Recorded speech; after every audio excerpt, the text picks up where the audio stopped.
Oh my God.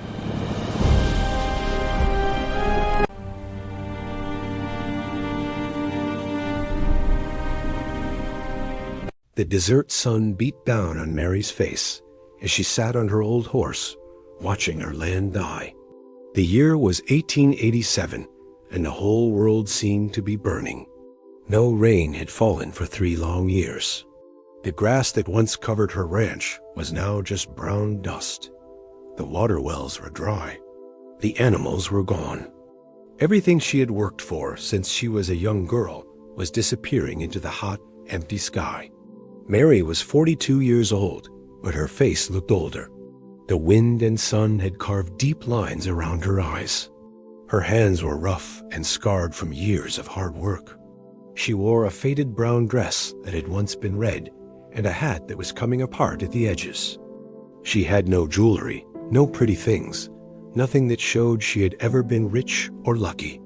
But she had something else. She had a will that would not break, even though everything else in her life was breaking. 3 years ago, Mary had owned one of the biggest cattle ranches in Nevada. She had 80 head of cattle, 3 strong ranch hands, and a dream that stretched as wide as the desert itself. She had worked every single day, from sunrise to sunset.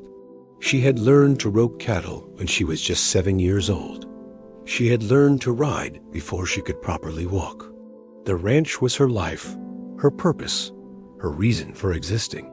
But the drought came like a thief in the night. It came slowly at first, then all at once. The cattle grew thin and weak. The grass disappeared. The water dried up. One by one, the animals died. Mary sold some to pay the bills. She sold more to pay the bank. She sold everything she had until there was nothing left to sell. The ranch hands left to find work elsewhere. She did not blame them. A woman with no money could not feed anyone. The bank sent letters. She ignored them. The letters came again. She still ignored them. Finally, a man in a suit came from town and told her that she had until the end of the month to pay what she owed, or they would take her land. Mary had nodded and said nothing. What could she say? She had no money. She had no cattle. She had no hope. That morning, her neighbor had come by and mentioned the livestock auction in town. "You should go," he had said kindly. "Might be able to pick up a few animals cheap. Start over, maybe?" Mary had almost laughed. Start over with what?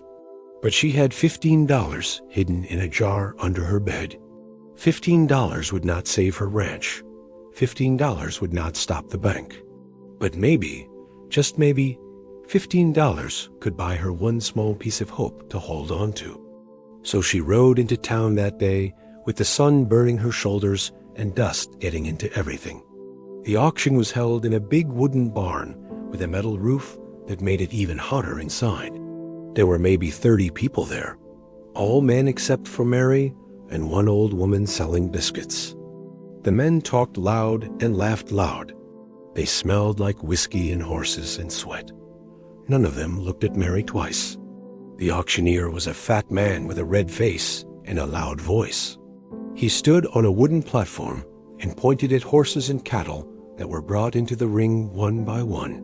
"Beautiful mare," he would shout, "strong as an ox. Who'll start me at $40? The prices went up and up.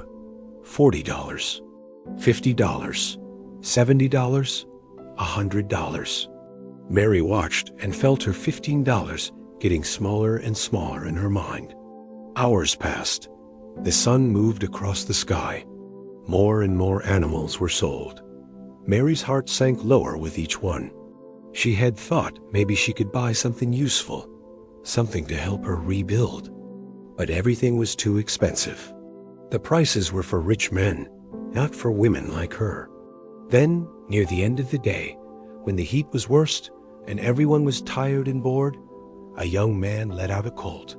The animal was thin and spotted. His coat was patchy and dull. One of his eyes was cloudy white, like milk. He moved slowly, as if every step caused him pain. He was small for a colt, and his bones poked out through his skin. He looked sick. He looked broken. He looked like he should not even be alive. "What do we have here?" the auctioneer said, and even he sounded bored. "Ah, yes, this one. Sickly from birth, folks. Never been much good for anything." The owner tried to raise him, but the little fellow just won't thrive. "Who'll start me at 50 cents? Anyone? Anyone at all?" The auctioneer shook his head like he was asking for something impossible. The barn was silent. Nobody raised their hand. Nobody wanted the worthless colt. Mary felt something move inside her chest. It was a feeling she had not felt in a long time. It was like looking in a mirror and seeing her own face looking back at her. A broken thing. A thing nobody wanted. A thing everyone had given up on. She raised her hand. The auctioneer looked surprised. 50 cents, he said.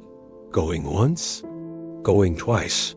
He waited to see if anyone else would bid. Nobody did. Sold, to the lady in the corner. 50 cents for the sickly colt.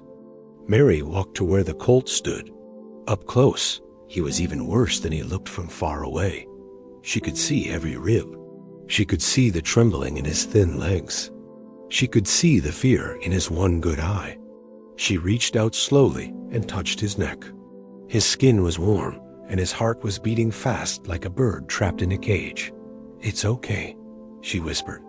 "It's okay now." She paid the auctioneer $1.50 total. He barely wrote it down. To him, it was nothing. To Mary, it was almost everything she had left. But as she led the colt out of that barn and toward her horse, Mary did not feel poor. For the first time in 3 years, Mary felt like she was holding on to something precious. She did not know yet what this broken colt would become. She did not know that this moment would change everything. She only knew that two worthless things had just found each other, and maybe, just maybe, that meant something. The desert stretched out before them, empty and hot and endless. Mary and the colt began the long ride home. The ride back to Mary's ranch took 6 hours. The sun was still high in the sky when they left town, and it was almost dark when they finally arrived. The colt followed behind Mary's older horse without being led, as if he already knew where he was going. He did not fight. He did not run. He just walked, one slow step after another, following the only person who had ever shown him kindness. Mary's ranch looked worse than it ever had. The big barn had a hole in its roof. The fence was broken in a dozen places. The house was small and gray, with paint that was peeling off like dead skin. The land around it was nothing but brown dirt and rocks. No grass, no trees, no beauty, just emptiness and heat and the sound of wind blowing through abandoned spaces. But Mary did not see these things the way a stranger would. She saw the bones of something that had once been strong. She saw the memories of what this place used to be. And now, she would have to see it through the eyes of someone else, this broken colt who had never known anything but pain. She led the colt to the best shelter she had left, which was a small area at the back of the barn where the roof still held. The ground was hard dirt, but at least it was covered. She found an old bucket and filled it with water from the well, and the colt drank like he had never tasted water before. He drank so fast that Mary had to stop him, afraid he would make himself sick. "Easy, boy," she said softly. "Easy now. You're safe. You don't have to be afraid anymore." The colt looked at her with his one good eye. His cloudy, I never moved, but the other eye, the brown one, watched her like she was the only real thing in the whole world. Mary saw something in that eye that made her heart hurt. She saw loneliness. She saw pain. She saw a small creature who had been fighting to survive since the day he was born. Mary spent the rest of the evening finding things for the colt. She found some old grain that she had been saving, grain that cost money she did not have, but she gave it to the colt anyway. She found blankets, old, worn blankets, and made a soft place for him to lie down. She found a brush, though it was stiff and missing some bristles, and she brushed his matted coat very gently, working out the knots and tangles. The colt did not pull away from her. He stood still and quiet while she worked. Sometimes he would turn his head and look at her, and Mary would talk to him. She told him about the ranch. She told him about the cattle that used to fill these lands. She told him about the rain that used to fall. She told him about the dreams she had when she was young. You know, she said, still brushing his coat, everyone thought I was crazy buying you. And maybe I am. Maybe we're both crazy. But I don't care what people think anymore. I just know that you need someone, and I need someone, and maybe that's enough. The Colt listened. He always listened. That night, Mary sat in the barn doorway and looked out at the stars. The desert was cold at night, even in summer. She pulled a blanket around her shoulders and thought about how different her life was now. 2 days ago, she was alone. Now, she had a responsibility. She had a living creature that depended on her for everything. Food, water, care, hope. But she did not feel burdened. She felt something she had not felt in 3 years. She felt needed. The weeks that followed were hard in ways Mary had not imagined. The Colt was sicker than she thought. He had a terrible cough that kept him awake at night. His legs were so weak that sometimes he would fall, and Mary would have to help him stand up again. She had no money for a veterinarian. She had no real medicine. All she had was water, the little grain she could spare, and her own hands. She developed a routine. Every morning, before the sun rose, Mary would wake up and go to the barn. She would give the Colt water. She would give him whatever food she had. She would brush him and talk to him. She would check his legs and his hooves and his sides, looking for any sign that he was getting worse. Then she would spend the rest of the day working, fixing the fence, fixing the house, trying to keep her ranch from falling apart completely. And every night, she would come back to the Colt and tell him about her day. She told him about the banker who had visited and given her a deadline. She told him about the hot days and the endless work. She told him about the nights when she wanted to give up, when she thought about just walking away and never looking back. And then she would look at the Colt, and she would remember why she could not give up. "You're fighting," she would say to him. "Every single day, you're fighting to stay alive. So I have to fight too. We have to fight together." The Colt seemed to understand these words in a way that had nothing to do with language. He would stand close to Mary, and his breathing would slow down, and his trembling would stop. It was as if her voice was medicine, as if her presence was healing him in ways that no doctor ever could. Then, sometime in the second month, something changed. Mary noticed it one morning when she brought the Colt his water. His coat, which had been dull and patchy, was starting to shine. The color was coming back. The spots on his body were becoming darker, more defined. His ribs were still showing, but not as much. He was gaining weight. His legs were stronger. The weakness that had made every movement painful was slowly disappearing. More importantly, his eyes were changing. The cloudy eye never got better. It would always be white and blind, but the brown eye grew brighter. The fear started to leave it. In its place was something new. Strength, awareness, intelligence. It was like watching someone come back to life. One morning, the Colt did something he had never done before. He walked out into the sunlight and stretched his body long, his muscles rippling under his improving coat. And then, for the first time since Mary had brought him home, he ran. Not far, not fast, but he ran, and his movements were no longer painful. They were joyful. Mary watched him run in circles around the barn, and she felt tears on her face.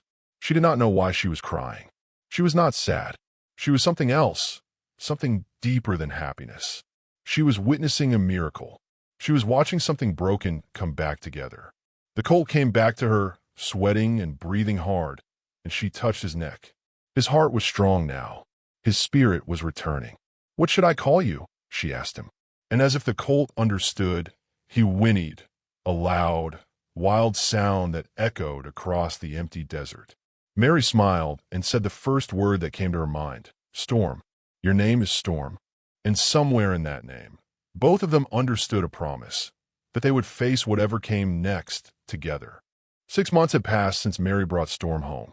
The Colt had grown strong and beautiful. His spotted coat shined in the sunlight like polished leather. His legs, once thin and weak, were now muscular and powerful. The cloudy eye never improved, but the good eye was bright and intelligent. He was no longer a worthless animal. He had become something remarkable. But the world did not stop being cruel just because Mary and Storm had found each other. The banker came on a Tuesday morning in September. His name was Mr. Harrison, and he wore a black suit even though it was hot. He rode up to Mary's house on a fancy horse and did not smile. Mary was outside fixing fence posts when she saw him coming. She knew what he wanted before he even opened his mouth. "Miss Mary," he said, dismounting his horse. "We need to talk." Mary wiped her hands on her dress and waited.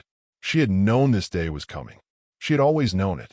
Mr. Harrison pulled a piece of paper from his jacket. "You owe the bank $2,000, he said. "You were supposed to pay this 6 months ago. Instead, you have paid nothing. Not 1 cent. The bank has been patient. The bank has been kind. But the bank cannot wait any longer." Mary looked at the paper, but she did not take it. She could not read the numbers anyway. Numbers did not matter. There was no number large enough that she could pay. "I need more time," she said. "There is no more time," Mr. Harrison said.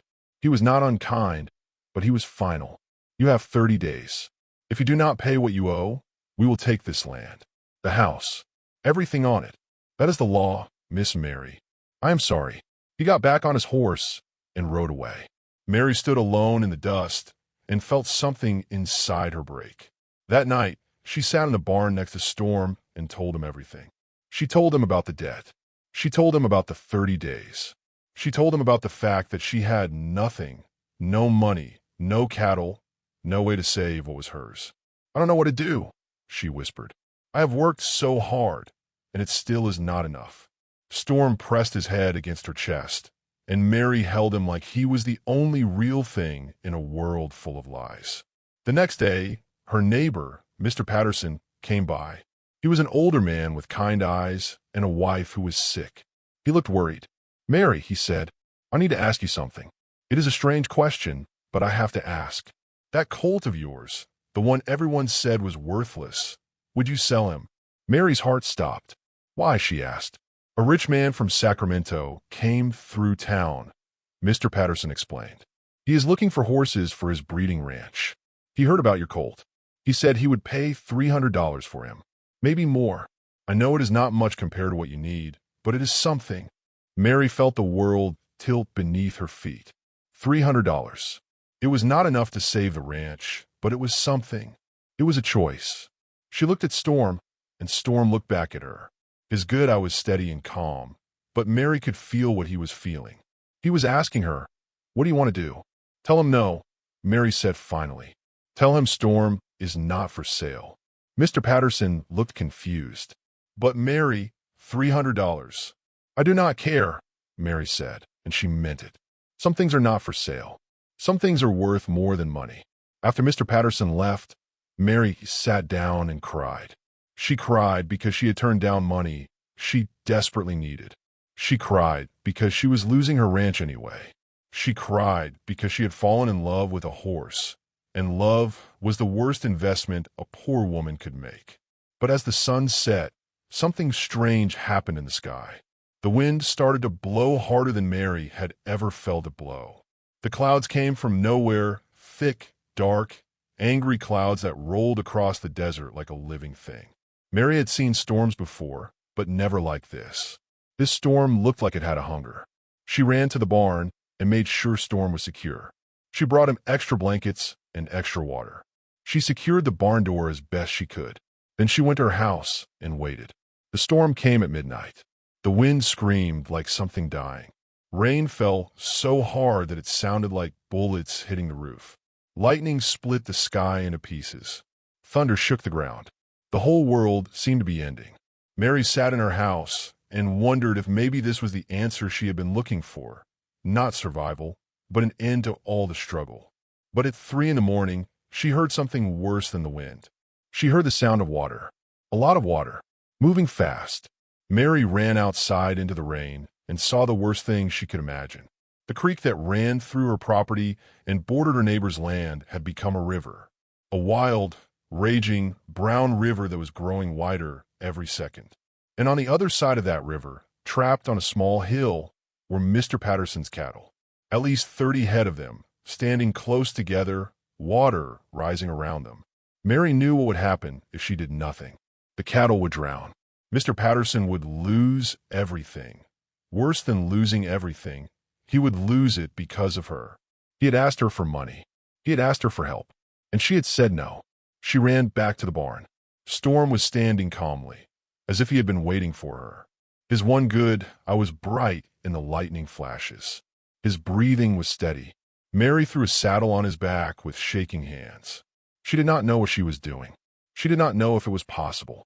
She only knew that she had to try. "I'm sorry," she whispered to Storm. "I'm sorry I bought you so cheap. I'm sorry I could not give you a better life. But right now, I need you to be brave. I need you to be everything you were always meant to be." Storm did not hesitate. He walked toward that raging water like it was just another stream on a summer day. Mary held on to the saddle and said a prayer to every god she had ever heard about. The river roared below them. The lightning cracked above them. The whole world was pain and noise and danger. And then Storm did something impossible. The water was black and wild. It roared like something alive, something angry, something that had been waiting for this moment to destroy everything in its path. Mary could feel the power of it even before Storm entered the water. She could feel it in the air, in the vibration of the ground, in the way the whole world seemed to shake with the force of nature's fury. Storm walked into the water without fear. At first, the current was not too strong. Water covered his hooves. Water rose to his legs. Mary held onto the saddle and whispered words of encouragement that Storm could not hear over the roar of the storm. The rain was so heavy that she could barely see his ears in front of her. Lightning flashed, and for one moment, she could see the river in detail. Rocks moving beneath the surface, debris floating like weapons, the color of the water a sickly brown that meant danger and death. "Come on, boy," Mary shouted. "Come on." Storm pushed deeper. The water rose higher.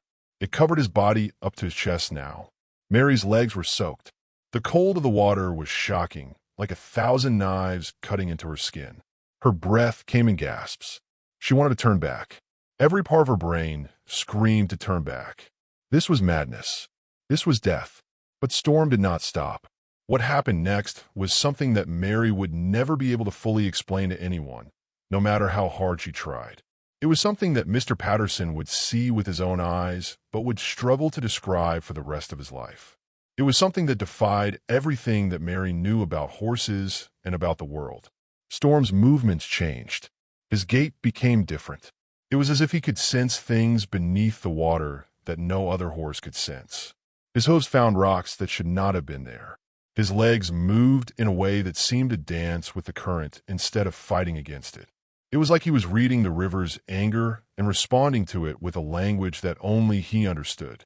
The current tried to sweep him downstream. Storm leaned into it, his muscles straining, his breathing hard. But he did not surrender to the water's power. Instead, he became part of it. His movements were smooth and certain, and somehow, impossibly, he was moving forward. Mary realized something as they pushed deeper into the water. Storm was not just surviving this crossing. He was made for this. It was as if his entire life, all the sickness, all the weakness, all the pain he had endured, had been preparing him for this single moment. The cloudy eye that could not see actually helped him somehow. The good eye, the bright eye, was fixed on the other side. It saw something beyond the water, beyond the rain, beyond the danger. It saw the goal. "Yes," Mary shouted. "Yes, Storm, you can do this." They reached the middle of the river. This was the deepest part, the strongest part. The water was so deep that it covered Storm's back. Mary had to grip the saddle tighter, or she would have been swept away. The current pulled at her dress. The river wanted her. The river wanted them both. But Storm climbed. That was the only word Mary could think of later. He climbed, like the river was a mountain instead of water. His legs pushed against the current with a strength that seemed impossible in an animal so young, an animal that had been sick and broken just 6 months before. Every muscle in his body was working. Every ounce of his will was focused on one thing, reaching the other side. The lightning flashed again, and Mary saw something that made her gasp. For just one moment, in the bright white light of the electricity splitting the sky, she saw Storm clearly. She saw his muscles rippling beneath his coat. She saw the determination in his face. She saw the power that had always been inside him, waiting to be born. She saw not a worthless colt, but a legend. And then they were through the deepest part. The water was getting shallower. Storm's hooves found solid ground beneath him. His movements became stronger, faster, more certain. The other side was getting closer. Mary could see the hill where Mr. Patterson's cattle stood. She could see their shapes against the flashing lightning.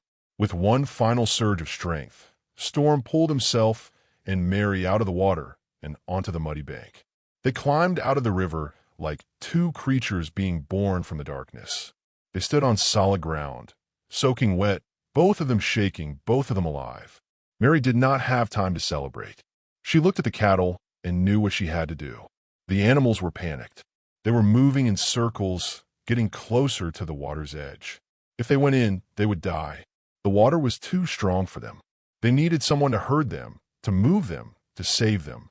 Mary took a deep breath and guided Storm toward the cattle.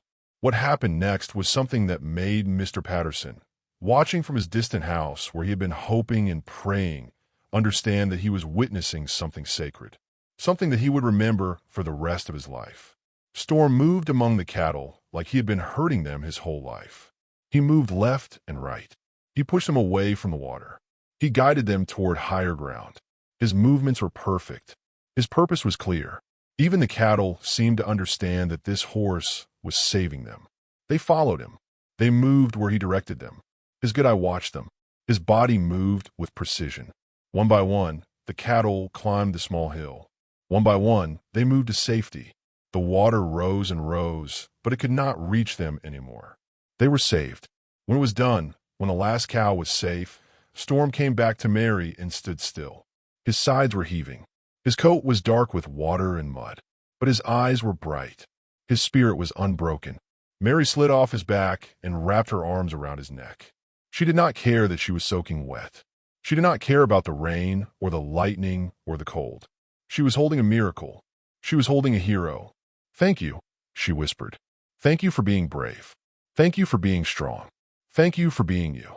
When the storm finally passed and the sun came up the next morning, everything had changed.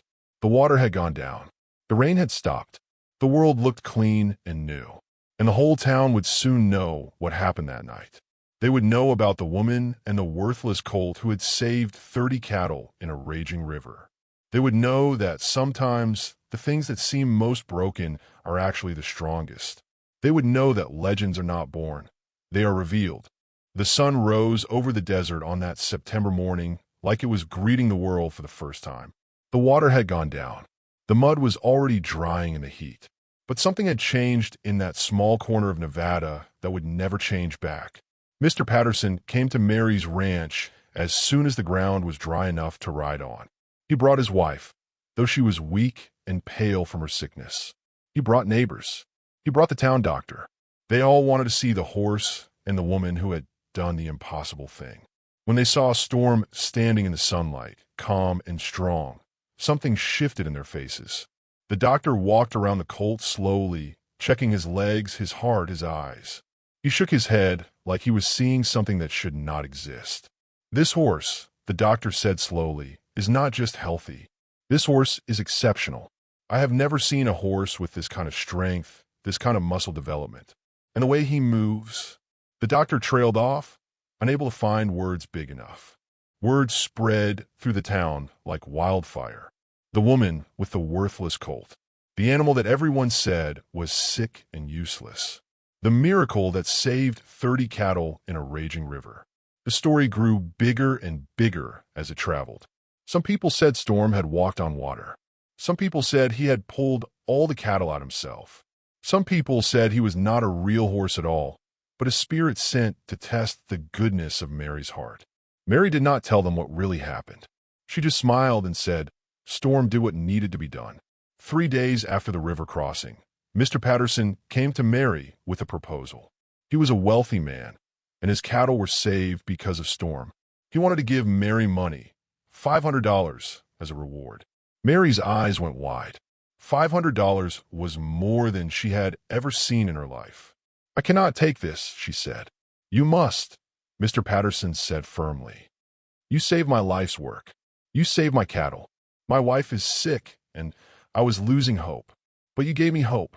Storm gave me hope. Please, take this money. Is the least I can do." Mary took the money with shaking hands. $500. It was enough to pay part of the bank debt. It was enough to buy grain and supplies. It was enough to keep the ranch alive for a while longer. But the story did not end there. A wealthy rancher from 2 counties away heard about Storm. His name was Mr. Charles Whitmore, and he owned one of the largest breeding ranches in California. He came to visit Mary's ranch, riding a beautiful horse and wearing expensive clothes. He was a man used to getting what he wanted. "Miss Mary," he said, dismounting his horse, "I have heard about your colt. I would like to buy him. I will pay you $1,000. Mary's breath caught in her throat. $1,000. It was everything.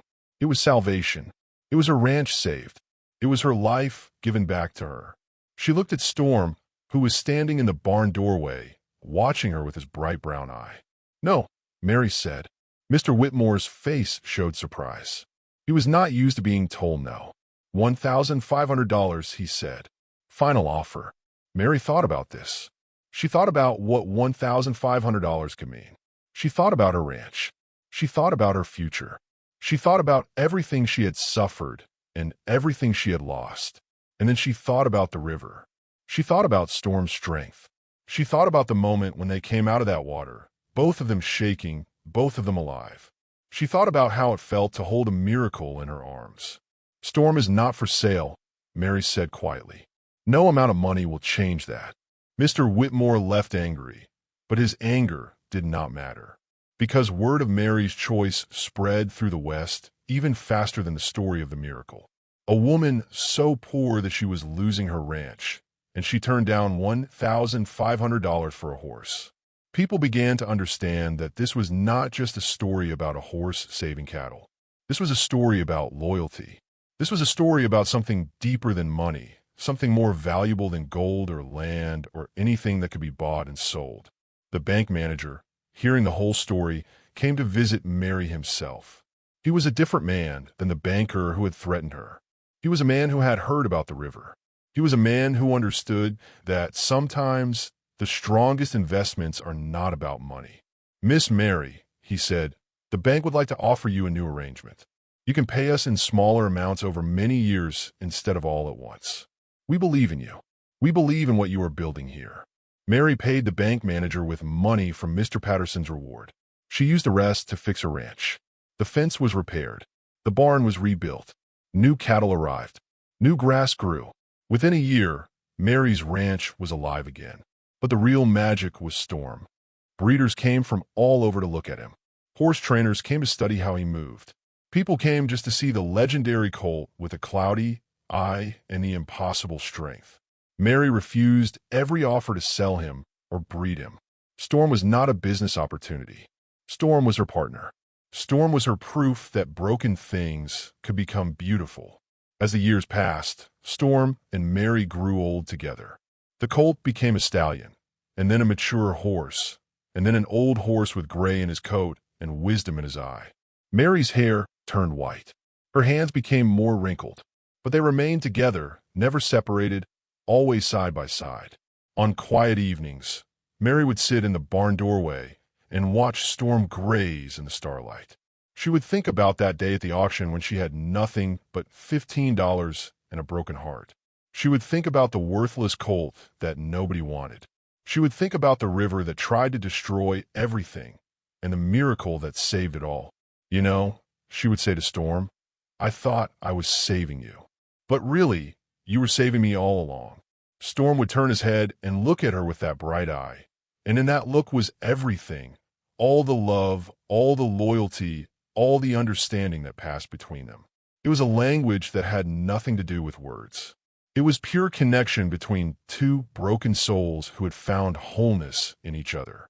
When people asked Mary about her success, about how she went from losing everything to rebuilding her ranch, she would always say the same thing. "I learned that the things we think are worthless are often the most precious. I learned that loyalty is more valuable than money. I learned that sometimes the greatest riches come in the form of a broken horse with a cloudy eye and a heart full of courage." The legend of Mary and Storm spread through the West. It became a story that mothers told their children. It became a story that lonely people whispered to themselves when they felt hopeless.